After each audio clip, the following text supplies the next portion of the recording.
record. I would like to now yield to my colleague from the Virgin Islands, Ms. Stacey Plaskett. Thank you so much to my colleague, to Congresswoman Sheila Sherfilis McCormick, as well as to her co-chair, Congressman Jonathan Jackson, who have led this special order hour for some time now, and bringing to America, as well as to other members of Congress, the issues that are important to the Congressional Black Caucus, the conscience of the Congress. It are these special order hours which really allow our colleagues and others to understand those issues which may not get the kind of attention through media or even in our hearings that they deserve.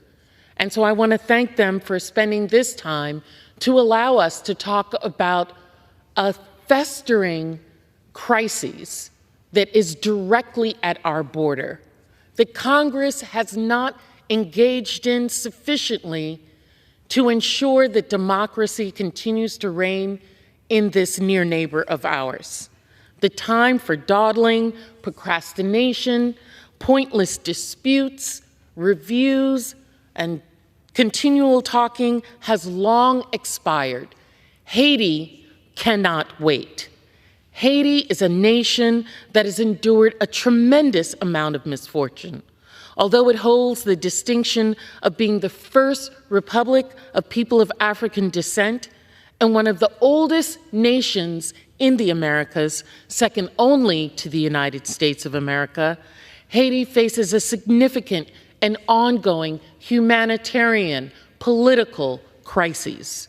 The world has witnessed the Republic of Haiti face a profound political security crisis as the nation continues to be overwhelmed now by gangs that systematically endanger its democratic process. During this period, the U.S. has condemned the violence, imposed sanctions on gang leaders, and called to hasten the transition to elections. But that is not enough. While observing Haiti's plight, the sustained, consistent misfortune, lack of access to resource, abject poverty, and rampant corruption, one might wonder, what is the root cause of these issues? I know I have. I know others have. They have said, why are they in this situation? Understanding Haiti's disadvantaged state, we must acknowledge the ways in which the nation and its resources have in fact been exploited for many years. In the early 1800s, Haiti was forced to pay huge reparations to France in exchange for independence, which they had won fairly. They have paid to the tune of $21 billion to France, a debt that took over a century to pay off. Payment for freedom. Can we as Americans imagine paying England for the right to be independent, for winning a revolution? But France required it, and we, the United States, forced that payment on Haiti. A debt that took over a century to pay, paid to a European superpower that had colonialized and enslaved them in order to profit from their labor and the resources of the land. Like many European nations, the wealth and ease of living enjoyed by the French today were built at the expense of Haiti, Haitian people, and many other colonialized areas, affecting many generations. The continuous and often gross exploitation that organically accompanied colonial rule in places like Haiti, along with the results that followed, is something that is often ignored. We want to forget that that happened. We want to just look at this state that they are in now and not think about what brought them there, how we may have led to that exploitation as well. It is rarely acknowledged and almost never remediated. The nation of Haiti, with its past, current, and ongoing dilemmas, is a testament to the tragedy of this reality.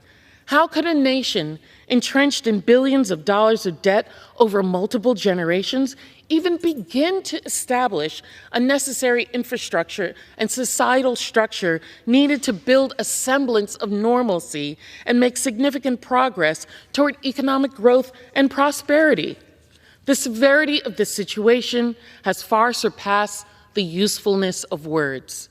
We in the United States must assist. We are operating on borrowed time, with Russia having already set its sights on expanding its reach from the African continent closer to our shores. Intent on capitalizing on Haiti's political instability, the Wagner Group has sought to offer the Haitian government military strength to combat the gangs.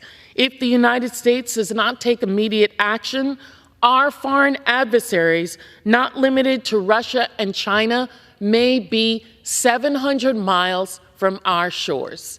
That's how close Haiti is, as you've heard from Congresswoman Yvette Clarke, to the United States. This continued marginalization has negatively impacted the entire region, and in this case, Haiti, threatened to derail U.S. security and economic interest in the Western Hemisphere. In the fiscal year 2023, in our National Defense Authorization Act, we have included an amendment that directed the Department of Defense to assess the standing U.S. military force posture in the Caribbean, given U.S. national and regional security interests, and to thwart our foreign adversaries, Russia and China. Those adversaries have set their sight on expanding their reach in the region of the Caribbean and Latin America. The continued expansion of Russian and Chinese influence threatens our national security, our prosperity, and our democratic values. China's economic investments and financial assistance target vulnerable countries in the Caribbean and carry collateral conditions, including diplomatic expectations.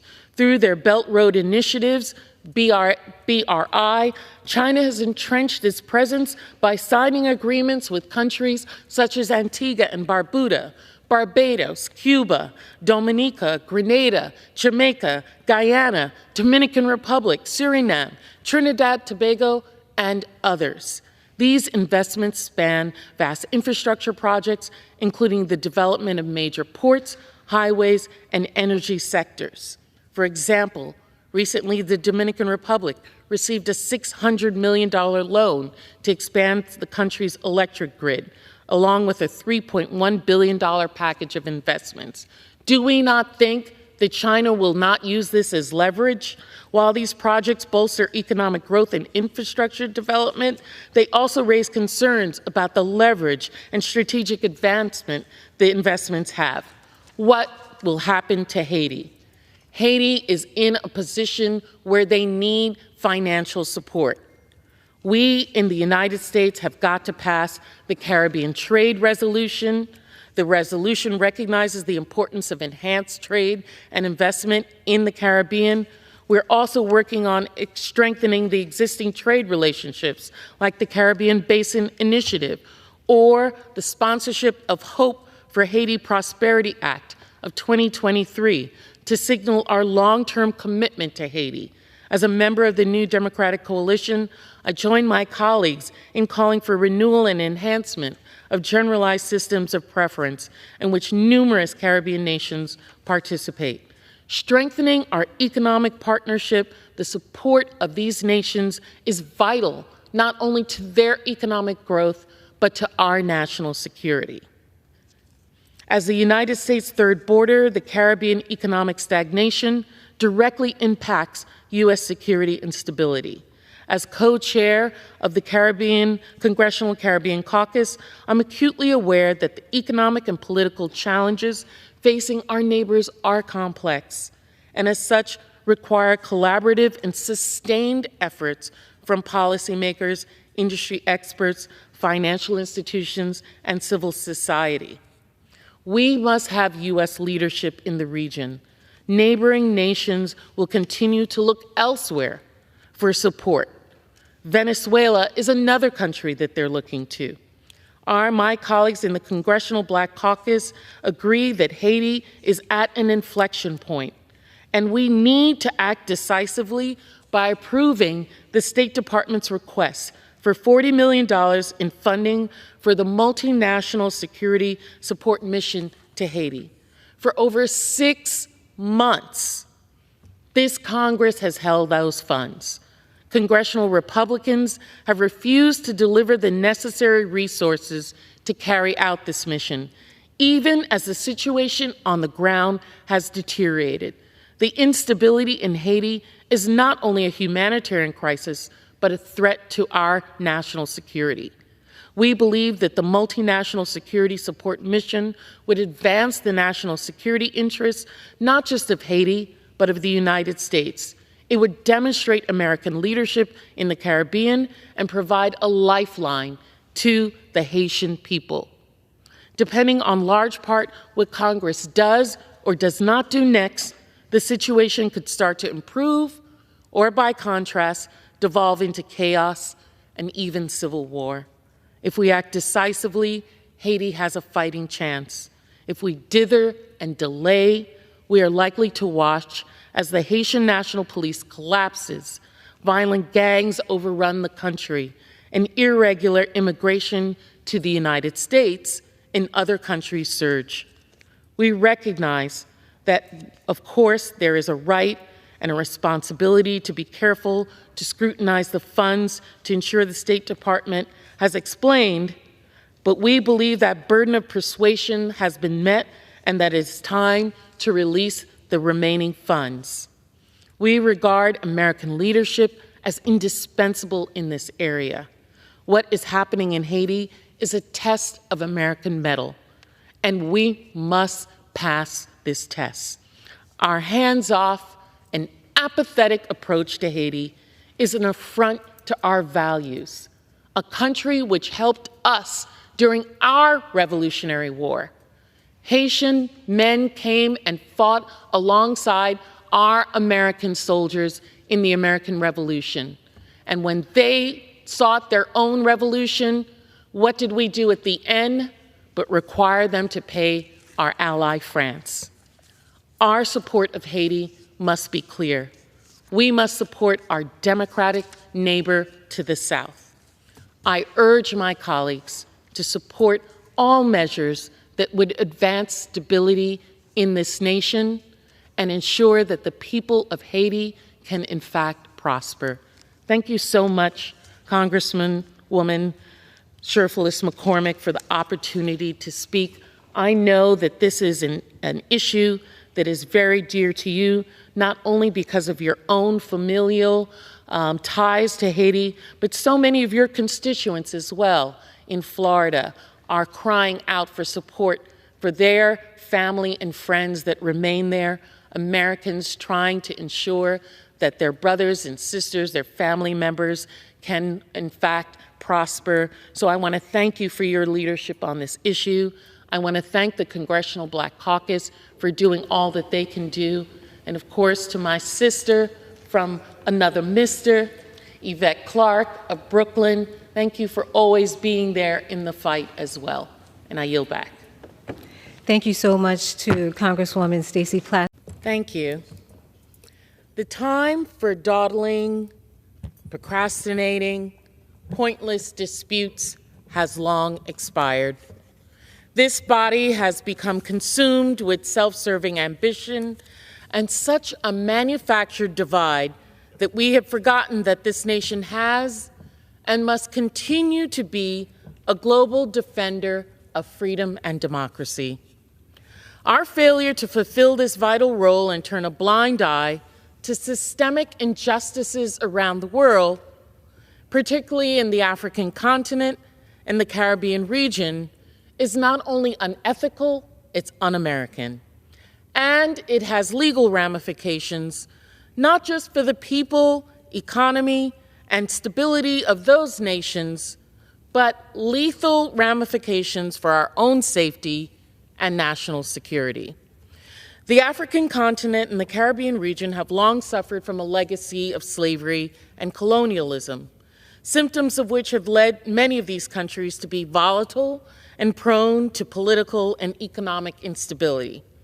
For example, Haiti had to pay France for its freedom.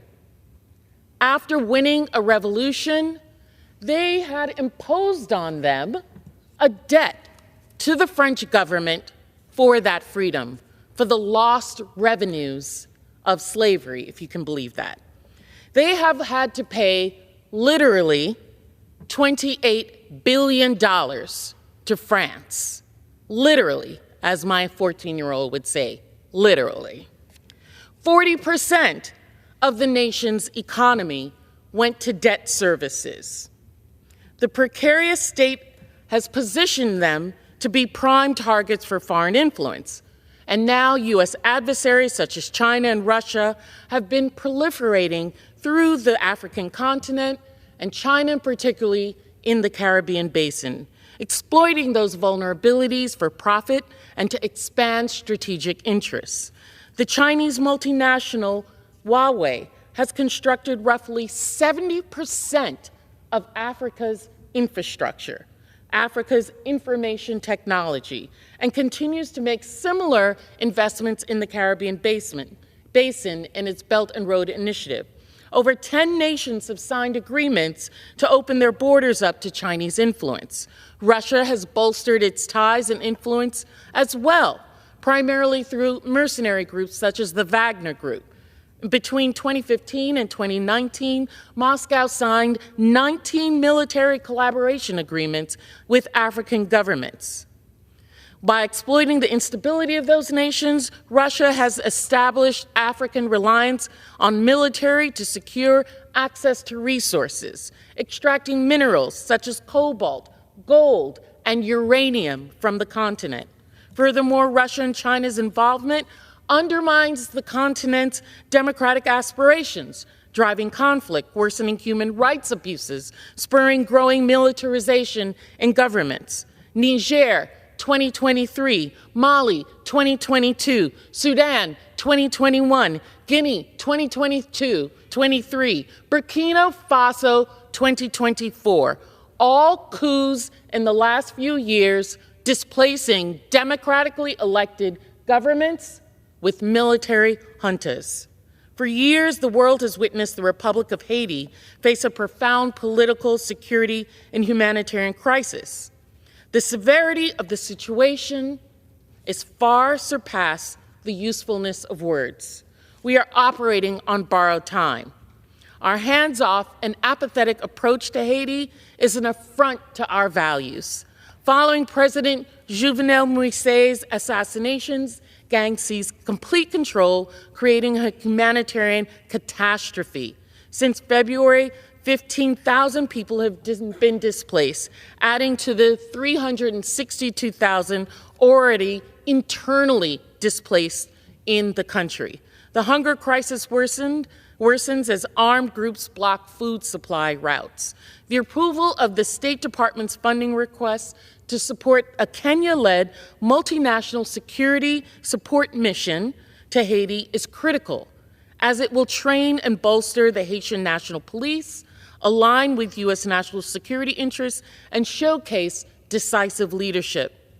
Blocking $40 million in aid by GOP leadership, despite the risk of a worsening humanitarian crisis and potential migration surge, my colleagues, is unacceptable.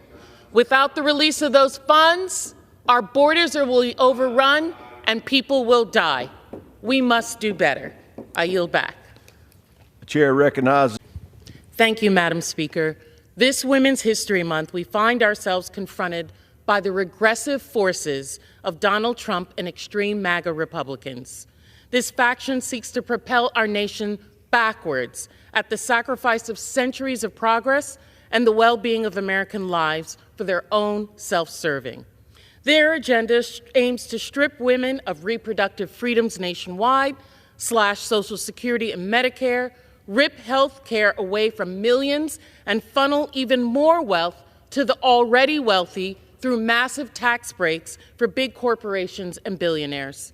This radical agenda is something everyday Americans, including Virgin Islanders, who continue to receive the brunt of inequity in benefits and access to resources, we all cannot afford.